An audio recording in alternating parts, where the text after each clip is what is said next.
Hello friends, இன்றைக்கி ராதாவானம் natural ஃபுட்ஸில் இருந்து ஒரு ப்ராடக்ட்டை பற்றி நம்ம பார்க்க போகிறோம். Multi millet Pongal premix. அதாவது இதில் 4 வகையான மில்லட்டும் நாங்கள் சேர்த்துருக்குறோம். வரகு, திணை, சாமை, குதிரைவாலி, அது கூடவே பாசிப்பருப்பும் சேர்த்துருக்குறோம். ஸோ இது நம்ம வீட்டில் செய்கிற பொங்கலுக்கும் இதுக்கும் என்ன வித்தியாசம்னா, நீங்கள் வீட்டில் செய்கிற அதே பொங்கல் தான், சிறுதானியத்தில் நம்ம செய்கிறோம்.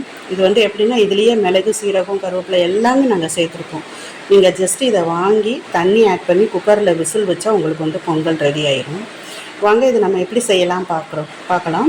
இந்த ப்ராடக்ட்டுக்கு பின்னாடியே எப்படி செய்யணுங்கிற இன்ஸ்ட்ரக்ஷன் கொடுத்துருக்கோம். அதாவது ஒரு பங்கு ப்ரீமிக்ஸுக்கு 3 பங்கு தண்ணி சேர்த்தா போதும். அது நல்லா குலைவாக கிடைக்கும். இப்போ 2 பங்கு நீங்கள் சேர்த்திங்கன்னா அப்போ சூடாக சாப்பிட்றதுக்கு நல்லாயிருக்கும். அப்புறம் நேரம் ஆக ஆக ஒரு மாதிரி ரொம்ப கெட்டியாக, ஏன்னா தண்ணி அதுக்கு அதிகமாக தேவைப்படும் இல்லையா மில்லட்டு. அதனால் நீங்கள் 3 பங்கு தண்ணி சேர்த்திங்கன்னா சரியாக இருக்கும். இது நான் உங்களுக்கு எப்படி செய்யறதுனே செஞ்சு காமிச்சிருக்கேன். இதோட பேக்கிங் பாருங்கள். இது டபுள் லேயர் பேக்கிங்கில் தான் நாங்கள் போட்டிருக்கோம். உள்ளே சில்வர் கவரோடு இருக்கும். ஸோ அதனால் இது டபுள் லேயரு. அதனால் மாய்ஸ்டர் அவ்வளோ சீக்கிரம் உள்ளே போகாது, பொருள் கெட்டு போகாது.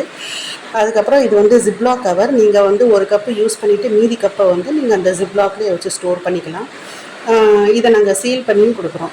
ஸோ இதை இப்போ 1/4 kgக்கு 120 ml டம்ளரில் 2.5 டம்ளர் கிடைக்கிது.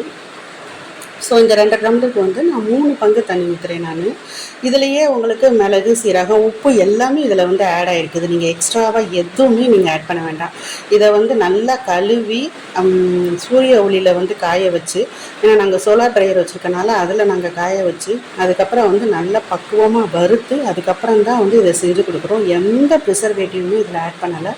இது 3 மாதத்துக்கு வரைக்குமே இது கெடாது. நீங்கள் அப்படியே வச்சுக்கலாம். நீங்கள் வாங்கி வேறு யூஎஸ்க்கு அனுப்புகிறதா இருந்தாலும் சரி, இல்லை வேறு ஊர்களுக்கு நீங்கள் அனுப்புகிறதா இருந்தாலும் சரி, நீங்கள் அனுப்பிக்கலாம்.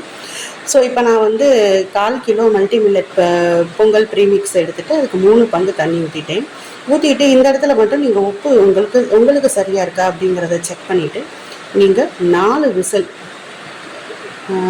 குக்கரில் விட்டுறலாம். அதுக்கப்புறம் இந்த நெய்யில் மிளகு வறுக்கிறது இது ஆப்ஷனல் தான். நீங்கள் தேவைப்பட்டால் நீங்கள் செஞ்சுக்கலாம். மற்றபடி எங்கள் வீட்டில எல்லாம் கடைசியாக நெய்யில் கொஞ்சம் மிளகு, சீரகம் இதெல்லாம் வறுத்து போட்டால் பொங்கல் ரொம்ப சாப்பிட்றதுக்கு ரொம்ப டேஸ்ட்டாக இருக்கும். ஸோ எங்கள் வீட்டில் அப்படியே சாப்பிட்டு பழகிட்டாங்க.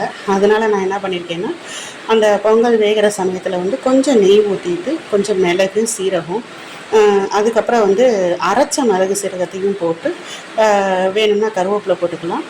அதை இதில் நீங்கள் மிக்ஸ் பண்ணிக்கலாம். மற்றபடி நீங்கள் அந்த தாளிக்கிறது முற்றிலும் ஆப்ஷனல் தான். தேவைப்பட்டால் செய்யலாம். ஏன்னா நான் இந்த பொங்கல் ப்ரீமிக்ஸ்லேயே பெருங்காயம் முதற்கொண்டு நான் சேர்த்துருக்கேன். பெருங்காயம், இஞ்சி தூள் எல்லாமே நான் சேர்த்துருக்கேன் நான். அதனால் நீங்கள் வெறும் தண்ணி சேர்த்து 4 விசில் விட்டிங்கனாவே போதும்.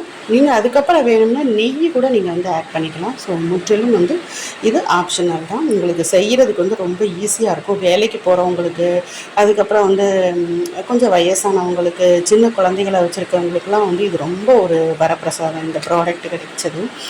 ஸோ இதுக்கு நம்ம என்ன தொட்டு சாப்பிட்லாம்னா, சட்னி வச்சுக்கலாம், சாம்பார் வச்சுக்கலாம், உங்களுடைய விருப்பம். சில பேர் புதினா சட்னி வைப்பாங்க. ஸோ நான் இந்த பொங்கல் கூட நான் என்ன வச்சுருக்கிறேன்னா, தேங்காய் சட்னியும் சாம்பாரும் தான் வச்சுருக்கிறேன் நான். உங்களுக்கு அது எப்படி செய்கிறதுன்ட்டு தெரியணும்னா கமெண்ட்டில் கேளுங்க. நான் உங்களுக்கு அதையும் கூட ஒரு ஷார்ட்ஸாக போட்டு விட்றேன் நான். ஸோ இந்த ப்ராடக்ட் செஞ்சு நான் முதல்ல சாப்பிடும்போது எனக்கே ரொம்ப பிடிச்சிருந்துச்சு. வீட்டில் எல்லாத்துக்குமே பிடிச்சிருந்துச்சு. முக்கியமாக குழந்தைகளுக்கும் வேண்டாம்னு சொல்லலை, ரொம்ப பிடிச்சிருந்துச்சு. இப்போ நார்மலாக நான் பண்ணும்போது என்ன பண்ணுவேன்னா, இந்த மில்லட்டெல்லாம் கொஞ்சம் ஊற வைப்பேன் நான். ஸோ அதெல்லாம் இல்லை, இதெல்லாமே நான் உங்களுக்கு ப்ராசஸ் பண்ணியே கொடுத்துறதுனால நீங்கள் அப்படியே பேக்கெட்டை பிரித்து தண்ணி ஆட் பண்ணி 4 விசில் விட்டிங்கனாவே Pongal ready in 10 minutes. Thank you.